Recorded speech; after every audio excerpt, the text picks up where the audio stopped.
Paris, the city of romance, of light, literature, of social rights and hope, but also of dirt and protest. But well, we gotta keep on those rose-colored glasses and delve into the beauty intrinsic to this city. 3 weeks ago, I set foot in Paris. Like the summer breeze, flowing to the places where my heart called upon.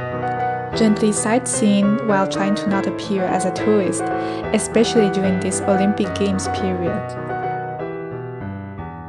The first day, I visited 2 museums.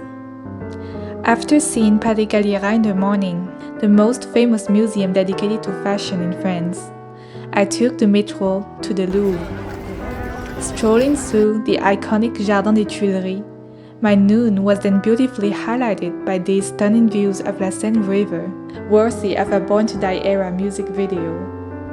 But for real, look at the vintage aesthetic it gives. After eating ramen in a small restaurant in the Japanese neighborhood, I went to Musée d'Orsay, the second most famous museum in Paris after the Louvre. It was originally built as a train station a century ago and transformed into a museum in 1986. There were a lot of tourists there that day because it was the last day of the exposition on Impressionism, my favorite artistic current. The second day, I was determined to do the ultimate Paris flea market / vintage shops tour. I took inspiration from a YouTube video of the channel Is Blur to build my tour.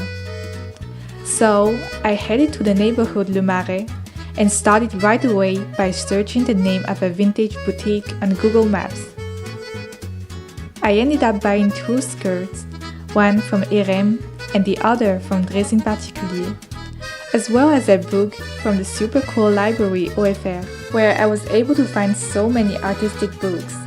Even Violet Bent Backwards Over the Grass by Lana. I bought a non-fiction on creativity that I knew from social media. Reading some random pages at a cute cafe during lunch, I was pleasantly surprised by its content. I feel like it's going to be a favorite read, even as I'm not usually into non-fiction. When I felt too tired from the marais walk in this hot summer afternoon, I sat down at the Picasso Museum's little garden to admire the honeymoon vines scenery. Although there were a bunch of mosquitoes ruining the show.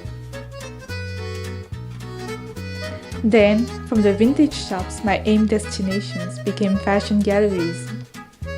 Dover Street Market soon became my favorite place of the day the minute I stepped in. Even though the clothes there were definitely out of budget, with sophisticated brands such as Comme des Garçons, the designs turned out to be great sources of inspiration to me. I rounded up my journey in the Place des Vosges, a very lively park in the south of Le Marais, standing in the middle of the summer hot city like an oasis in the desert.